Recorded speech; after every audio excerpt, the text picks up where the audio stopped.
இன்னைக்கு நடந்த பயிற்சி சாதாரண பயிற்சியே இல்லை. கலந்துக்கிட்டவங்களுக்கோ பெரிய அற்புதத்துக்கு சொந்தக்காரரா கூடிய சீக்கிரத்தில் அவங்க இருக்க போறாங்க. ஒரு சாய்ராம் சொன்னாங்க, நான் இந்த பயிற்சியை செய்யும்போது நான் எவ்வளவு பெரிய தப்பு செஞ்சிருக்க நினைக்கும் போது என்னுடைய கையில் நான் சூடு வச்சுக்கலாம் அந்த நிலைமைக்கு போயிட்டேன்.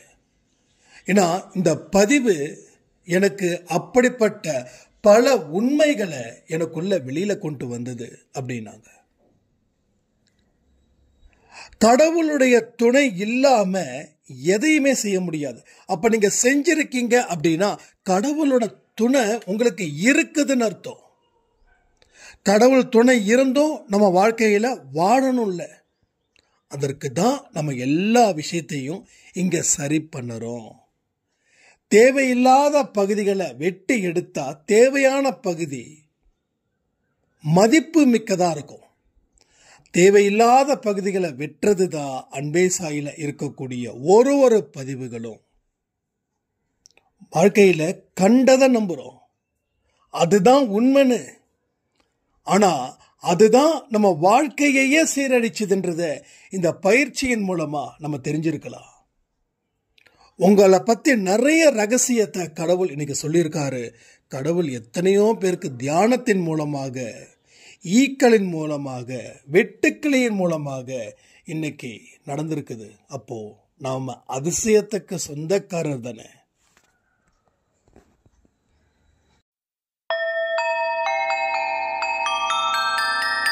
ஓம் சாயிரா சாயிரா, ஓம் சாயிரா சாயிரா, ஓம் சாயிரா சாயிரா, அன்பே சாயிரா, பேரன்பே சாயிரா, அகிலம் தளிக்க ஆத்மா விழிக்க அனுதினம் சாயிரா, எங்கள் அன்பே சாயிரா.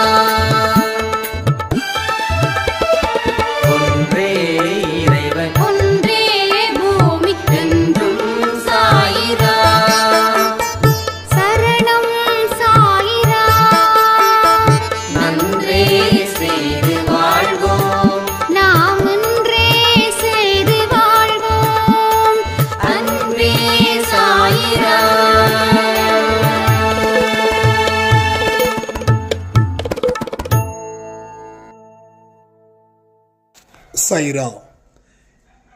என் உயிரின் உயிரானவர்களே, இன்னைக்கு காலையில் செஞ்ச அந்த 5 மணி பயிற்சி ஒரு மெகா ஹிட்டா என்னோட வாழ்க்கையில் மாறப்போகுது. தொடர்ந்து நான் பலகீனமாகவே கருதினேன். இந்த பயிற்சி செஞ்ச உடனே ஒரு 45 மினிட்ஸில் எல்லாமே முடிஞ்சிடுச்சு. நான் எல்லாமே ரெக்கார்ட் பண்ணேன். மனசில் என்னோட ஒரு பாரத்தையும் இந்த 45 நிமிஷத்தில் நான் இறக்கி வச்சேன். எனக்கு முன்னாடி சாயப்பாவுடைய கண்களை நான் பார்த்த உடனே மெய் சிலிர்த்து போனேன். யாருக்கு இந்த பயிற்சி மாற்றத்தை ஏற்படுத்துதோ இல்லையோ எனக்கு தெரியல. ஆனா நிச்சயமா என்னுடைய வாழ்க்கையில இந்த பயிற்சி ஒரு மாற்றத்தை, ஒரு பெரிய தாக்கத்தை எனக்கு கொடுக்கின்ற ஒரு நம்பிக்கை எனக்கு இருக்குது. அன்பே சாய் குடும்பத்துக்கும் சாயப்பாவுக்கும் என்ன பெத்தவங்களுக்கும் நன்றி அப்படின்னு அந்த சாய்ராம் சொல்லியிருந்தாங்க. அதே போல எனக்கும் ஒரு பெரிய மிராக்கள். நானும் இந்த விஷயத்தை சொல்றேன். அப்ப பொதுவான விஷயத்தையும் நான் என்னோட போன்ல ரெக்கார்ட் பண்றேன். அதெல்லாம் முடிச்சதுக்கு அப்புறம் ஒரு 10-10:30 மணி இருக்கும் இன்னைக்கு காலையில. திடீர்னு நிறைய விஷயங்கள் தோணுது. வாழ்க்கையில என்னென்ன விஷயங்கள் எல்லாம் செய்யணுமோ அதையெல்லாம் இந்த மாதிரி செய்ய, அந்த மாதிரி செய்யன்னு சொல்லி ஒரு லெக்சர் எனக்கு கொடுக்குற மாதிரியே ஒரு தாட். அது தாட்டுன்னு சொல்ல முடியாது, உண்மையாகவே அது நடந்தது. அப்ப கடவுளை நினைச்சே எந்த ஒரு விஷயத்தை நாம செஞ்சாலும் நம்ம வாழ்க்கையில நல்லது மட்டும்தான் நடக்கும். ஏன்னா நல்லதை மட்டும்தான் நம்ம சாயப்பா கொடுப்பாரு. கொடுப்பதற்கு உண்டான வழிகளில் நாம பயணம் செய்யும் போது நல்லது மட்டும்தான் நம்ம வாழ்க்கையில தொடர்ந்து நடக்கும். இது எல்லாமே இன்னைக்கு ரொம்ப வியப்பா இருந்தது. அன்பே சாய் அடுத்த கட்டத்துக்கு போவதற்கு உண்டான ஒரு பெரிய முயற்சி இன்னைக்கு இந்த 1 மணி நேரத்தில் நடந்திருக்குது. உங்களுக்கு எந்த மாதிரியான அனுபவங்கள் வந்திருக்குது அப்படின்றத கமெண்ட்ல ரொம்ப சிம்பிளா சொல்லுங்க. எனக்கு தனிப்பட்ட முறையில் ஆடியோ கொடுங்க, நான் கண்டிப்பா உங்களுக்கு ரிப்ளை பண்றேன். ஏன்னா இன்னைக்கு நடந்த பயிற்சியை வச்சு நம்ம வாழ்க்கையில இனி அடுத்த கட்டத்துக்கு எப்படி அழைச்சிட்டு போகுதுன்றதையும் சாயப்பா இனி வரக்கூடிய பதிவுகளில் தெரியப்படுத்திக்கிட்டே இருப்பார். திரும்பவும் சொல்றேன், இன்னைக்கு இந்த பதிவை கேட்காதவங்களுக்கு, இது 5 to 6 செய்யாதவர்களுக்கு மறுபடியும் வாய்ப்புகள் கடவுள் வழங்கணும்னு சொல்லி நான் ஆழமா பிரார்த்தனை பண்ணிக்கிறேன். ஏன்னா நான் திரும்பவும் சொல்றேன், எந்த ஒரு விஷயத்தையும் நம்ம எல்லோரும் சேர்ந்து பண்ணும்போது தான் அதனுடைய பெனிஃபிட்ஸ் அப்படின்றது நிறைய வரும். மறுபடியும் ஏதாவது ஒரு பயிற்சிகள் இருந்துச்சுன்னா நீங்க தயவு செய்து கலந்துக்கோங்க. சில பேர் இங்க உடல் ரீதியா பிரச்சனை அதெல்லாம் சொல்றீங்க, ஆனா கொஞ்சம் கடவுள்கிட்ட, கடவுளே நாளைக்கு பயிற்சியில கலந்துக்கிற அளவுக்காவது என்னோட உடல்ல குணப்படுத்துன்னு கேட்டா அவர் செய்ய மாட்டாரா என்ன? இல்ல கேட்டு இருக்க கூடாதா? நீங்க ஏன் நம்பிக்கை இல்லாம போகுது கடவுள் மேல? நீங்க யோசிச்சு பாருங்களேன். யாருக்காக செய்கிறோம்? நமக்காக செய்கிறோம். யார் முன்னாடி செய்கிறோம்? கடவுள் முன்னாடி செய்கிறோம். அப்போ நீங்க காரணத்தை அடுக்குறீங்களே ஏன்? அப்போ அவர்கிட்ட கேளுங்க, கடவுளே கண்டிப்பா எனக்கு இந்த பயிற்சி இருக்குது, இதை நான் கலந்துக்கணும், கலந்துக்கிற அளவுக்கு என் உடம்பு சரியாகணும், அதுக்கப்புறம் உடம்புக்கு தேவையான ரெஸ்ட்டை நான் கொடுக்கறேன்னு ஒரு சவால் விட்டு செஞ்சு பாருங்க, கண்டிப்பா நீங்க ஜெயிச்சிருப்பீங்க. அன்பே சாயில தயவு செய்து காரணத்தை சொல்லாதீங்க, போதும், சொன்ன காரணம் போதும். வாழ்க்கையில எதுவுமே நடக்காம எத்தனை நாள் தான் நம்ம கஷ்டப்படணும் சொல்லுங்க? அப்போ இன்னைக்கு நடந்த விஷயத்துக்கு உங்களுக்கு இந்த எக்ஸ்பீரியன்ஸ் இருக்கு, இது இந்த ஜென்மத்துக்கு மட்டும் வராது. நீங்க எப்பெல்லாம் ஜென்மம் எடுக்கிறீங்களோ அப்பெல்லாம் இது போய் சேரும். இதெல்லாம் கண்டிப்பா போன ஜென்மத்தில் நாம பண்ணிருக்கோம், எந்த காரணமும் சொல்லாம நாம செஞ்சிருக்கோம். எத்தனை வலிமை மிக்க மனிதரா போன ஜென்மத்தில் நாம இருந்திருக்கோம். நாம எல்லாத்தையும் மறந்திருக்கோம், எல்லா விஷயத்தையும் மறந்துட்டோம். மறதி ஒரு பெரிய நோய், ஆனா மறதி நல்லதுதான்.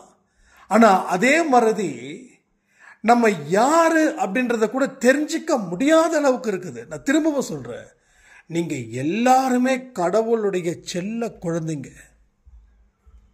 போன ஜென்மத்தில் இதை விட நீங்க சிறப்பா இருந்தீங்க. ஒரு சில தவறுகள் செஞ்சதான விளைவு இந்த ஜென்மத்தில் பிறந்து இந்த ஜென்மத்தில் இந்த துன்பத்தை அனுபவிக்கிறோம். இப்ப நீங்க கத்துக்கிட்ட எல்லா விஷயமும் சரி, அது அன்பே சாய் மூலமாகவோ இல்ல பெரிய பெரிய படிக்கிறத வச்சோ இல்ல பகவத்கீதையில் இருக்கக்கூடிய விஷயத்தை வச்சோ இல்ல சச்சரித்திரம் சொல்லக்கூடிய விஷயத்தை வச்சோ இல்ல இன்னும் பிற நூல்கள் இருக்கும் இல்லையா, கடவுளுடைய நூல்கள், அந்த நூல்களை படிக்கிறதாலேயோ உங்க மனசுல ஆழமான பதிவு உங்க ஆன்மாக்குள்ள போய் சேருது. அது உங்க வாழ்க்கைய ஒவ்வொரு ஜென்மத்திலையும் வழி நடத்துது. அப்போ உன்னை நீங்கள் உணர ஆரம்பிச்சாதான் என்னென்னலாம் நீங்க கத்திருக்கீங்க, என்னென்னலாம் அனுபவத்தை வச்சிருக்கீங்க, எதெல்லாம் போன ஜென்மத்தில் செஞ்சீங்கன்றத வெளிப்படுத்த முடியும். அதான் சொல்லுவாங்க, வெளியில தேடாத உள்ள தேடு. அப்ப உள்ள ஏன் தேடணும்? அப்ப ஏதாவது ஒன்று இருந்தா தானே. ஒன்றும் இல்லை, ஃபார் எக்ஸாம்பிள் ஒரு சாவி தேடுறீங்க. அப்போ இல்லாததை ஒன்று தேடல, இருக்கிறத தொலைச்சதால தேடுறீங்க, சரிதானே? அப்போ உள்ள தேடு அப்படின்னா இல்லாததை ஒன்ன தேடல, இருக்குது அதை நாம தேடுறோம். இது புரியுதா உங்களுக்கு? அப்போ உங்க வெற்றிய வெளியில தேடுவீங்களா? உங்க நிம்மதிய வெளியில தேடுவீங்களா? உங்க கடவுளை வெளியிலேயே தேடுவீங்க? அப்போ உள்ளுக்குள்ள எல்லாமே இருக்குது. அதான் நான் திரும்ப திரும்ப சொல்றேன். ஆனா சிலருக்கு நான் சொல்றது செட் ஆக மாட்டேங்குது. ஏன்னா அவங்க எதிர்பார்க்கறது என்ன பூஜை, என்ன பரிகாரம். இத சொல்லுங்க. இது சொல்லாதவங்க உலகத்துல யாராவது இருக்காங்களா என்ன? எத்தனையோ இடத்துல போனீங்க, எத்தனையோ இடத்துல சொன்னாங்க. நடந்துச்சான்னு மட்டும் எனக்கு கமெண்ட் பண்ணுங்க. நடந்துச்சுன்னா நீங்க யார பார்க்கணும், எங்க பார்க்கணும் சொல்லுங்க. நம்ம அன்பை சாய் குடும்பத்தில் இருக்கிற அத்தனை பேருடைய டிராவலிங் செலவை நான் எடுத்துக்கிறேன். ஏன்னா நம்ம குடும்பம் என்னைக்கு நல்லா இருக்கணும். இவர் இந்த பரிகாரத்தை செஞ்சதால என் வாழ்க்கையில நான் என்ன எதிர்பார்த்தனோ அதை நான் 100% அடைஞ்சேன். இப்ப வரைக்கும் சந்தோஷமான மனநிலையில நான் இருக்கிறேன் அப்படின்னு உங்களால உறுதிப்படுத்த முடிஞ்சா உறுதிப்படுத்துங்க. யாரு என்னன்னு சொல்லுங்க. நான் எல்லாரையும் நான் போய் பார்க்க சொல்றேன். ஏன்னா அப்படிப்பட்ட ஒரு விஷயமே யாராலையும் பண்ண முடியாது. கடவுள் மனிதன் எந்த காரணத்தை கொண்டும் கடவுளுடைய ஒட்டுமொத்த சக்தியையும் பெறவே முடியாது. கடவுளை யாராலையும் பார்க்க முடியாது, உணரதான் முடியும். கரண்ட்டை பார்க்க முடியுமா? ஃபீல் பண்ணாதான். That's a feeling. கடவுள் யாருக்கும் எந்த தனிப்பட்ட மனுஷனுக்கும் கொடுக்கல, எந்த பவரும் கொடுக்கல. ஓரளவுக்கு தான் எல்லாரும் கெஸ் பண்ண முடியும். அப்போ நான் ஏன் உங்க உள்ளுக்குள்ள தேடுங்க, உங்க முகத்தை உள்பக்கமா திருப்புங்க அப்படின்னு சொன்னா சச்சரித்தம்ல அந்த விஷயம் இருக்கு. வெளியில தேடாத உள்ள தேடு. வெளியில தேடுனா தேடிக்கிட்டே தான் இருக்கணும். ஆனா உள்ள தேட தேட உனக்கு ஒரு மிகப்பெரிய ஆறுதல் ஆரம்பிச்சு அந்த ஆறுதல் வெற்றியில போய் முடியும் உள்ள தேடும் போது. அப்ப இன்னைக்கு நாம பேசின விஷயங்கள் எல்லாமே உங்களுக்கே தெரியாம பல விஷயங்களை கற்றுக் கொடுத்துருக்கோம். இன்னொரு சாயிரம் சொன்னாங்க, என் லைஃப்ல நான் பேச ஆரம்பிக்கிற நிறைய விஷயங்கள் வருது. நான் எவ்வளவு பாதிக்கப்பட்டு இருக்க, அதனாலதான் சில விஷயங்கள் என்னால செய்ய முடியல அப்படின்னு. அப்போ நம்மளை நாம தெரிஞ்சுக்காத வரைக்கும் வாழ்க்கையில ஜெயிக்க முடியவே முடியாது. நேற்று நைட்டு கொடுத்த அந்த 8 மணி ஆடியோவில் கூட இதை தான் நான் கோட் பண்ணியிருக்கேன். உங்களை தெரிஞ்சுக்காம நீங்க வாழ்க்கையில முன்னேற முடியாது. அதே போல 1000 அடி பள்ளத்துல நீங்க இருக்கீங்க. அதுல இருந்து மீட்கணும் அப்படின்னா கடவுள் ஒருவரால மட்டும்தான் முடியும். இதை தெரிஞ்சுக்கிட்டாதான் நீங்க அவருடைய துணைய உதவிக்கு அழைத்து கொண்டு அந்த பள்ளத்துல இருந்து நீங்க மீண்டு வர முடியும். நான் எதுவுமே கற்பனையா பேசல, எல்லாமே உண்மை. சொல்லக்கூடிய விஷயத்தை நீங்க உணர்ந்து அதை செயல்படும் போதுதான் அதனுடைய அருமையும் அதனுடைய மகத்துவமும் உங்களுக்கு புரியும்.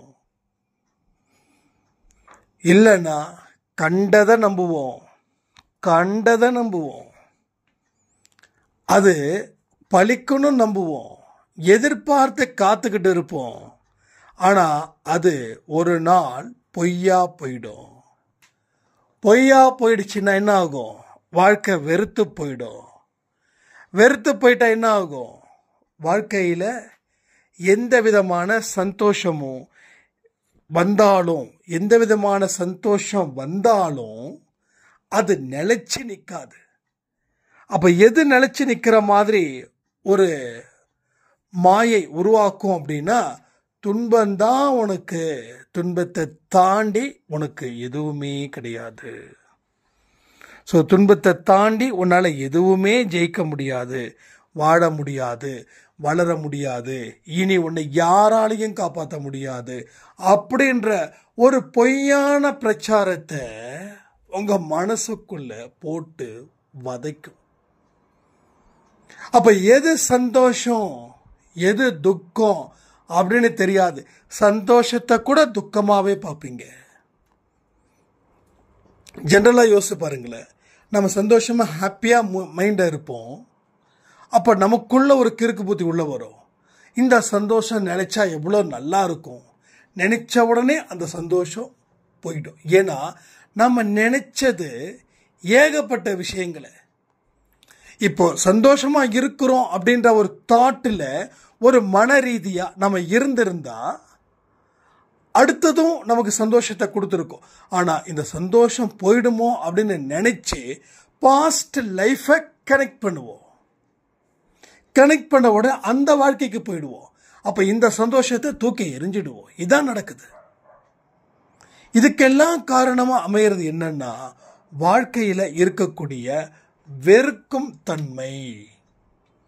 வாழ்க்கையில இருக்கக்கூடிய வெறுக்கும் தன்மை அது ஒன்ன ஒரு பைத்தியக்காரனா மாற்றுகின்றது. இது பைத்தியக்காரனா மாத்துது. எந்த இடத்துலையும் உன்னை எதையுமே நல்லபடியா சிந்திக்க அது விடவே இல்லை. அதனால வாழ்க்கையில பலவிதமான பிரச்சனைகளுக்கு சொந்தக்காரர்களா நீங்க நிக்கிறீங்க.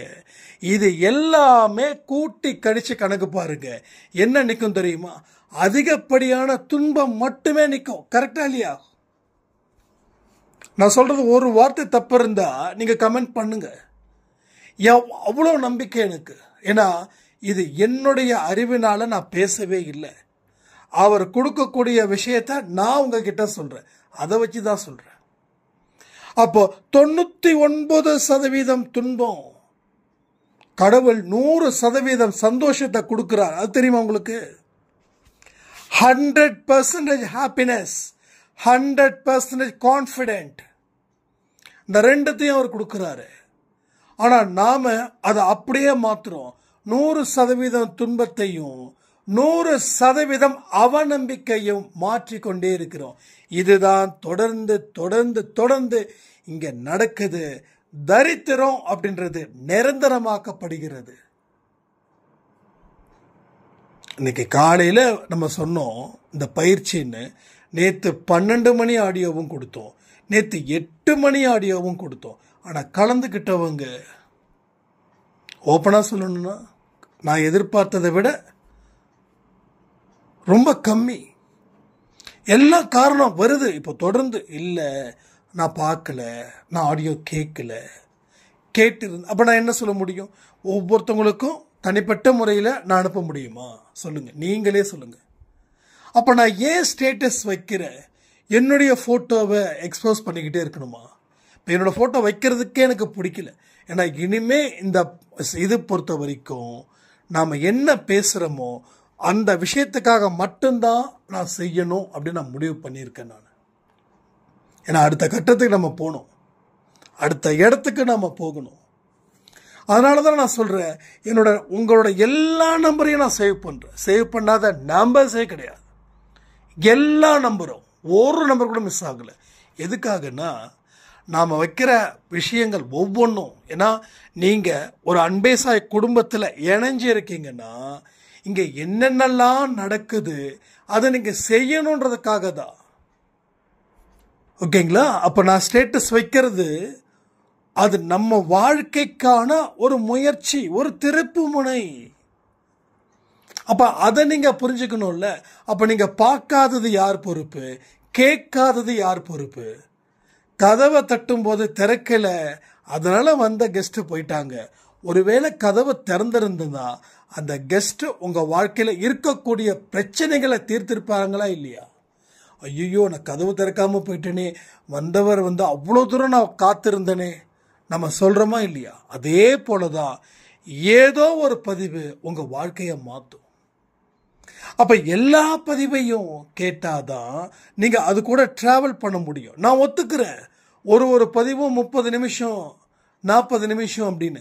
எனக்கும் என்ன பண்றதுன்னு தெரியல, எனக்கும் அதை கம்மி பண்றதுக்கும் எனக்கு விருப்பம் இல்லை. அதனாலதான் நான் தெளிவா கேட்க சொல்றேன்.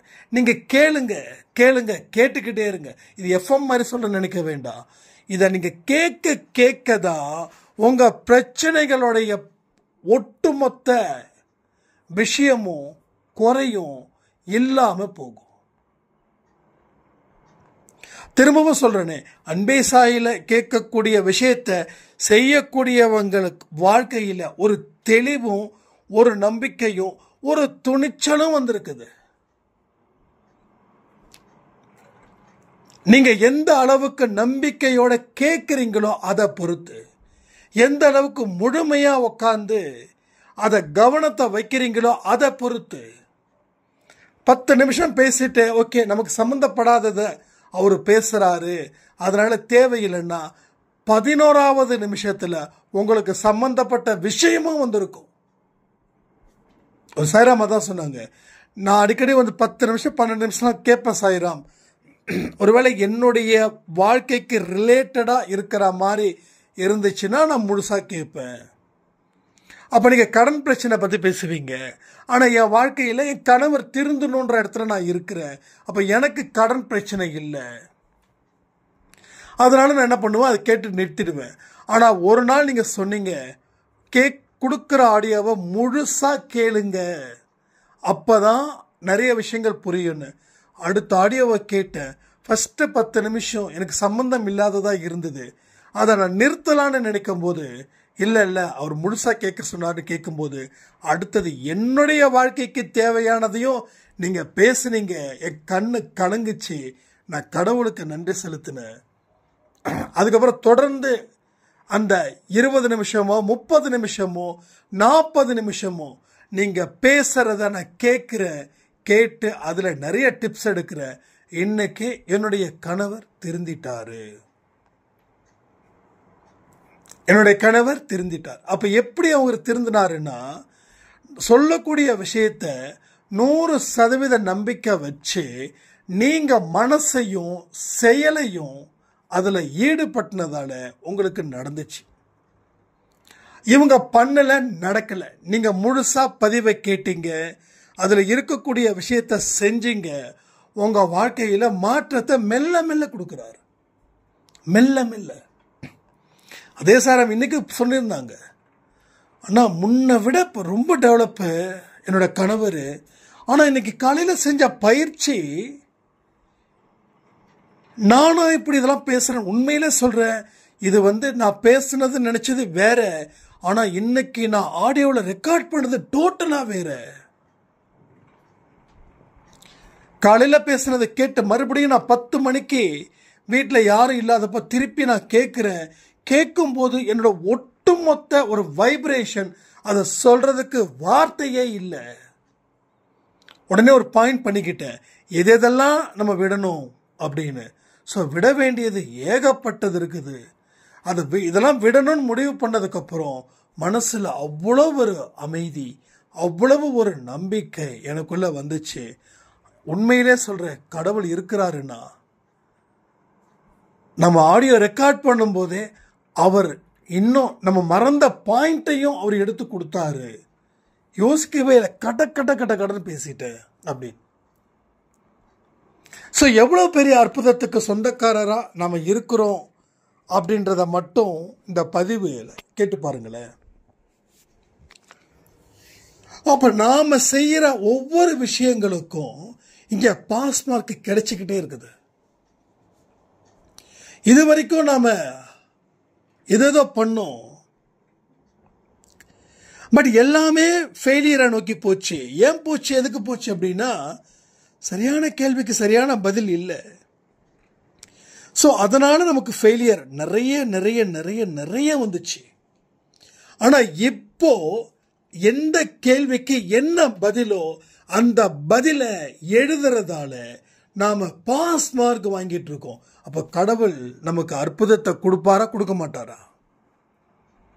எக்ஸாமினர் பேப்பரை திருத்தும் போது ஐயோ இந்த பையன் 20 பக்கம் எழுதியிருக்கான், அதனால இவனுக்கு 100 மார்க் போடணும் அப்படின்னு நினைச்சாருன்னா அவர் எக்ஸாமினரே இல்லை. அந்த 20 பக்கத்துல அவன் என்ன எழுதியிருக்கான், அந்த கேள்விக்கு உண்டான பதிலை எழுதியிருக்கானா, இல்ல அவன் சொந்த கதையை எழுதி வச்சிருக்கானா, அவன் பார்க்கும்போது அதற்கு உண்டான மார்க்கை தான் அவர் கொடுப்பார். ஸோ 20 பக்கம் எழுதினாலும் எல்லாத்தையும் அடிச்சு விட்டு 0 மார்க்கை போட்டு விட்டுருவார். இவன் என்னோட நேரத்தை வீணாயிருக்கான் அப்படின்னு. ரைட்டா? அது மாதிரி தான். அப்ப நாம சரியான முறையில் பயணிக்கும் போது அவர் எப்படி அற்புதத்தை செய்யாம இருப்பார்? நான் தான் சொல்றேனே, அவர் அற்புதத்தை செய்யணும்னு சொல்லி நாம பிரார்த்தனை பண்ணக்கூடாது. அற்புதத்தை இந்த குழந்தைக்கு செய்யணும்னு சொல்லி அவர் ஓடோடி வந்துடணும். ஓடோடி வர வச்சிடலாமா? கண்டிப்பா வச்சிடலாம். நான் இப்பயும் நான் சொல்றேனே, நான் இந்த விஷயத்துல பொறுத்த வரைக்கும் நான் தெளிவா இருப்பேன். நான் எனக்கு அற்புதத்தை செய்யணும் அவர்கிட்ட கேட்க மாட்டேன். அவர் அற்புதத்தை செய்யணும், செய்யற மாதிரி நான் நடந்துக்கிட்டா அவர் ஓடோடி என்னுடைய இடத்துக்கு வரணும் அப்படின்னு நான் நினைப்பேன். இது இப்போ வரைக்கும் அப்படிதான் நினைக்கிறேன். இது தப்பு இல்லைன்னு உணர்றேன். ஏன்னா அப்பதான் நான் நல்ல விஷயத்தை பத்தி சிந்திக்கவும் முடியும், செயல்படுத்தவும் முடியும், வாழவும் முடியும்.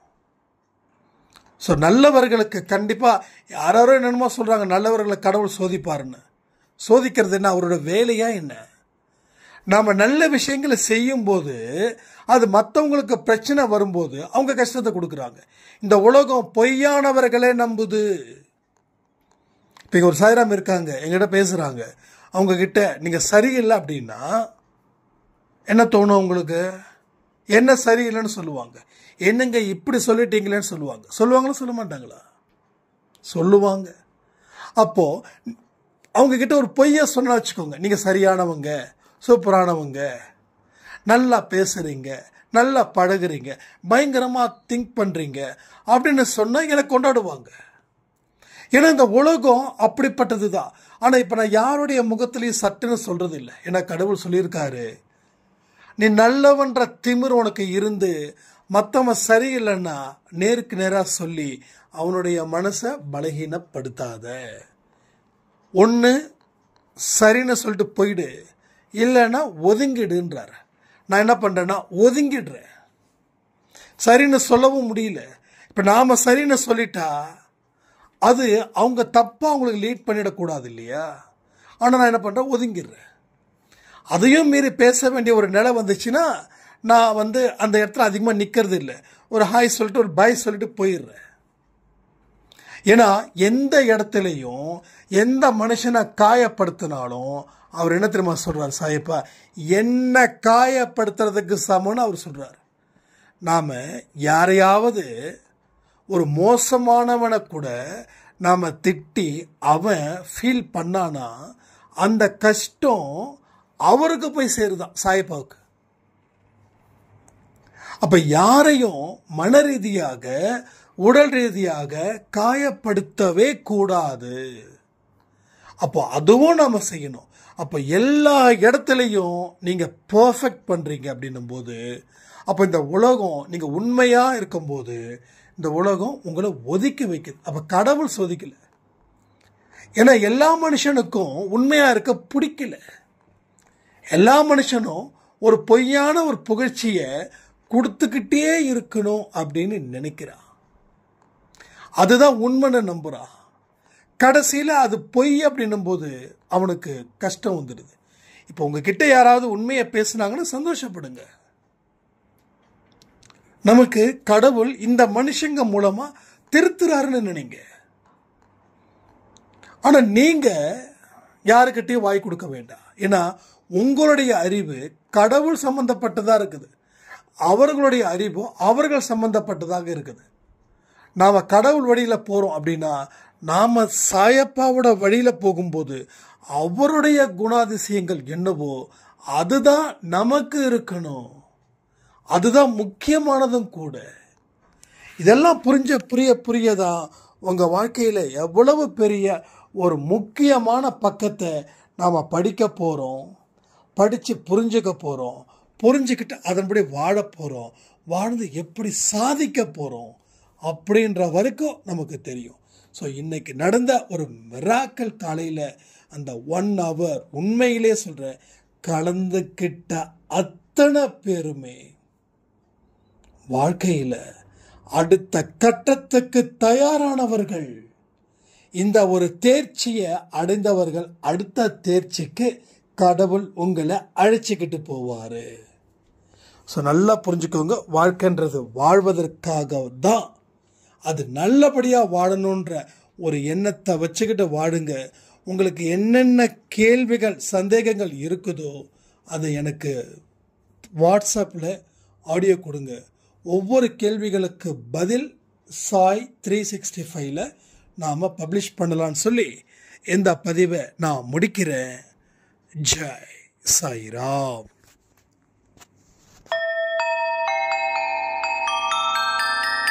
ஓம் சாயிராம்.